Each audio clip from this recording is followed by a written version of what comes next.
Hi, this is Renee, and I'm blogging and vlogging about my experience of doing a master's thesis. Mostly for myself, actually, because I want to record this huge journey that I'm going on, but also for anyone else who's interested. So I started on the weekend. What's on the screen at the moment is the Prezi that I did to get a bit of an overview of the huge task that I'm tackling.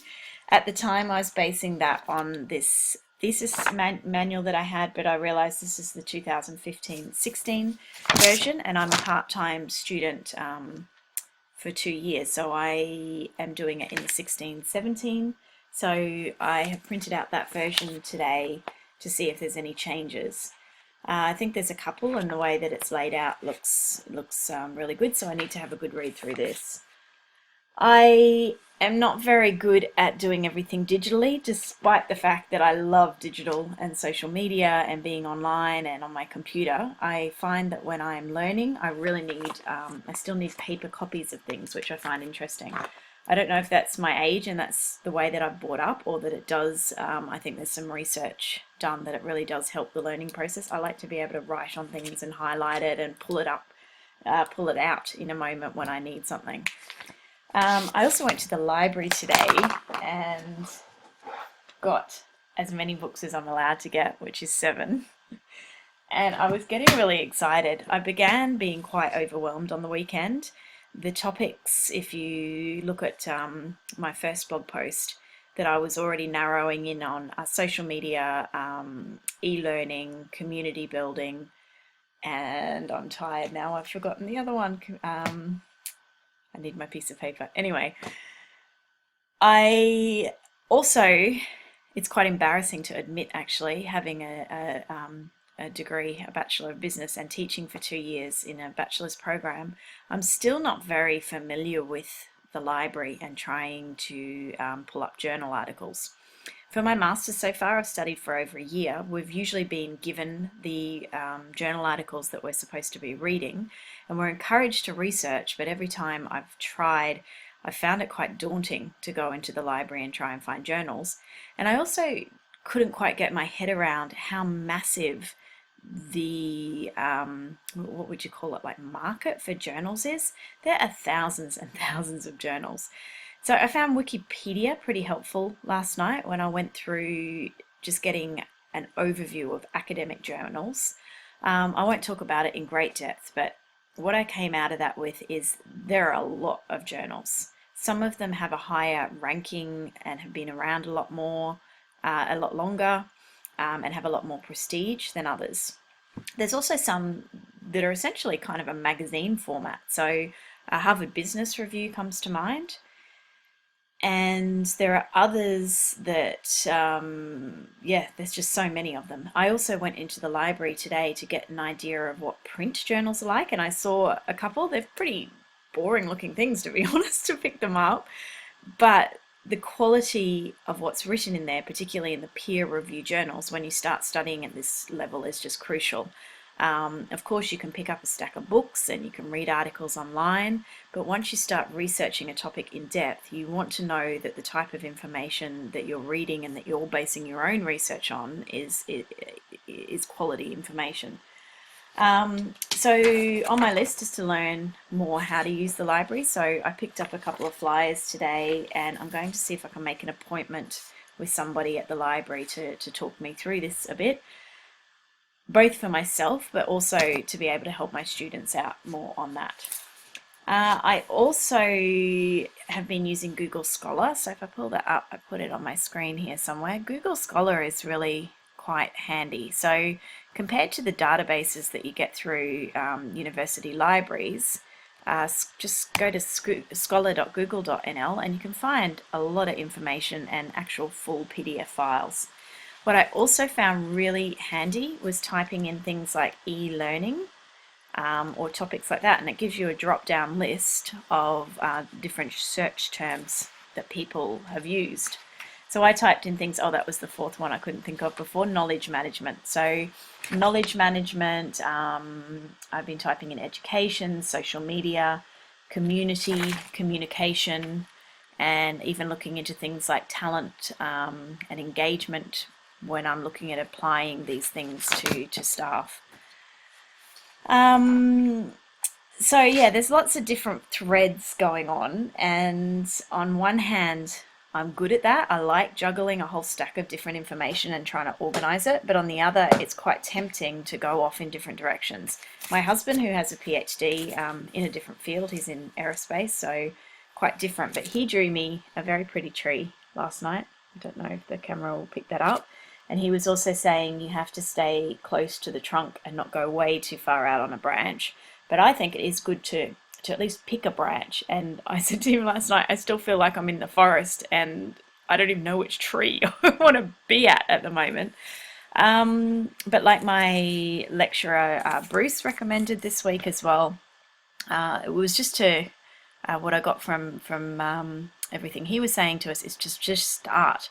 And once you start reading things, so for example, if I say e-learning in higher education, which is kind of becoming the core of what I've been researching in the last few days, you start to see all of these PDFs that are available to read through. I started looking through a few of these today, and I'm just waiting for some nice quiet time to sit and read through them in depth, and maybe after the kids go to bed. And the cool thing about this too is if you open up different documents, you start to see whether they were written for, this looks like this was written for a publisher, for a journal. It says forthcoming, but it was 2004, so it's probably a version that was available publicly before it was published. But what you can do, another really cool tip from Bruce was, let me just open up, in fact, I started looking at some of his research, which looks really interesting. There's one here, I like interactive communication, but once you open up these documents, that one you need to download the PDF, then you start looking at the reference lists. This is really quite a long one, but if you go right to the end, that's the appendix. I'm trying to find the reference list, but there. So when you look at their references that any journal paper has written, they'll also have a stack of references that you can start looking at. He also taught us that there will be certain authors in different fields and probably journals as well that are the peak ones.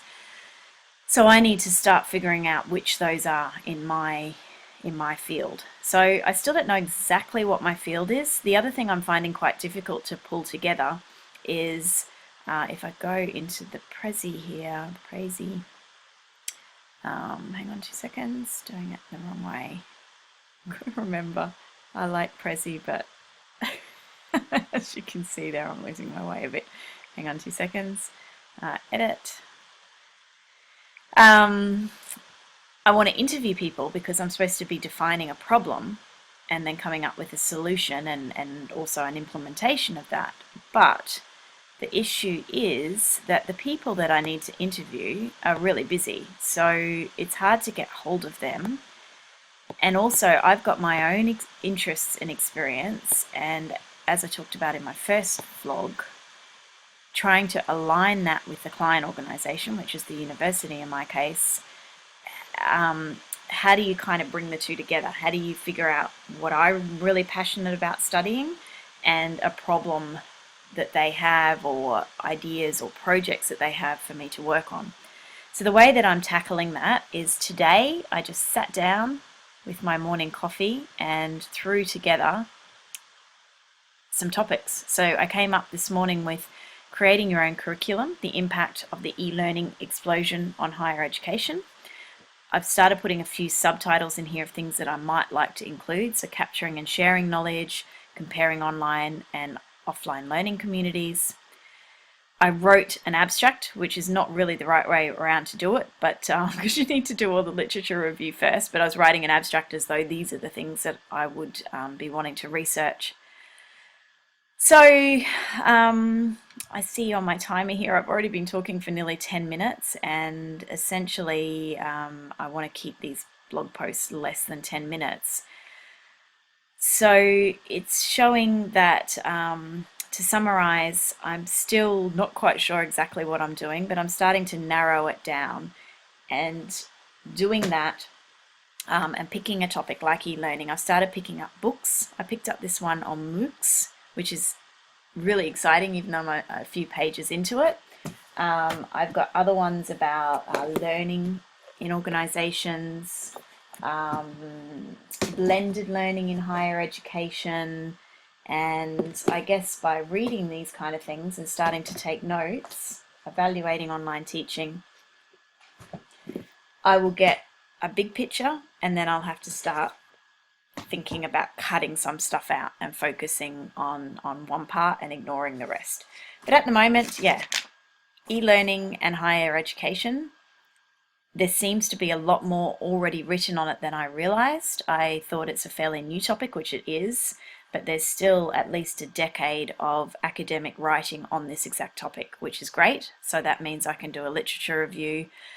This book that I started reading today, MOOCs, is really exciting me because it's a lot of the things that I thought, oh, I might write this stuff, and it's already been written. And some people could say, well, you're too late.